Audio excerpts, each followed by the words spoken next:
The Meg is a movie about a 75-foot prehistoric shark that attacks an underwater research facility, and the members of that research facility have to kill it before it gets to the mainland.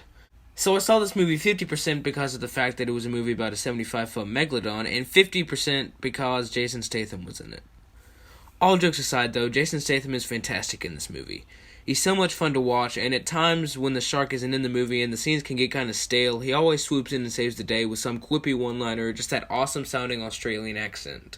So yeah, Jason Statham is perhaps the highlight of this movie. That's not necessarily a good thing though, as the movie is about the Megalodon, and the Megalodon is a bit underwhelming. Not necessarily that it didn't look good, because it looks great.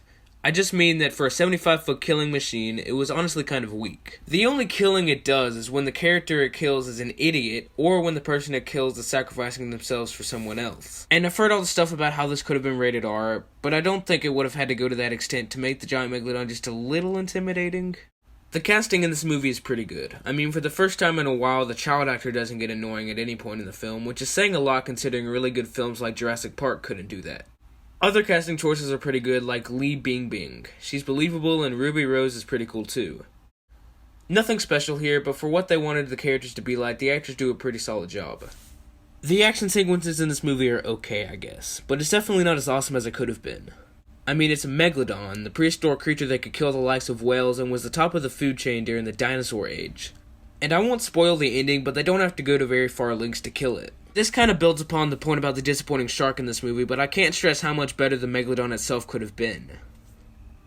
A positive thing in this movie is the suspense, at least for the first half of the film. While yes, we already know what's coming, the sequences where they go down underneath the Mariana Trench had me on the edge of my seat. It only lasted up until we saw the shark for the first time, but those 30 minutes were pretty intense. A negative thing in this movie is the emotional payoff, or the attempts at it at least. I won't spoil anything, but a certain main character dies, and I think I speak for the audience when I say that we don't feel any sadness or any emotion really when he finally dies. In fact, the only real emotion I felt throughout the movie was suspense, and even then it was pretty minute and lasted for roughly the first 30 minutes of the entire film. I guess the humor in this movie is pretty good at times, including that Finding Nemo reference or whenever the black dude gets roasted by Ruby Rose's character. The jokes never really fall flat, nor are there really anything that made me do anything more than chuckle. The romance in this film is not necessarily good, but it's not bad like it could have been, because it's not a huge focus of the movie like other films try to do and ultimately fail.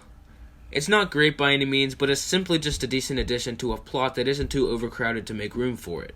The last thing I want to say about the Meg is the genericness and predictability of pretty much everything.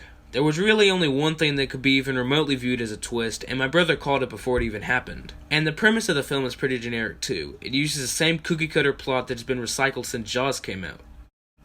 A mysterious attack on otherwise unimportant protagonist character takes place, then the shark is discovered, then it kills some more people, then the main character set out on a boat to find and kill the shark before it kills more people.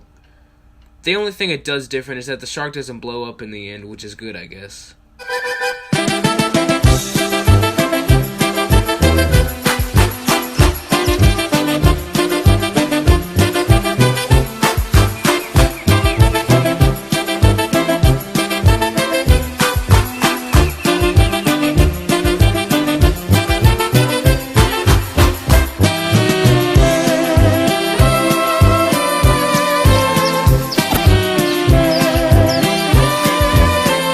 Now that I'm done discussing the things I like, I don't like, and the things I'm indifferent towards in the Meg, it's time for me to give you my score. Now I have a very specific scale for how I rank pretty much everything, so I'll probably make a video in the future about that.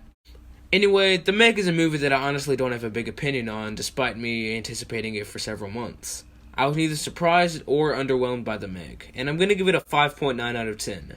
Not bad, but not great either, just kinda in the middle. Anyway, that's it for my review of the Meg. If you want to see more movie reviews or just movie stuff in general, then click the subscribe button. Anyway, thanks so much for watching and have a blessed day. See you next time.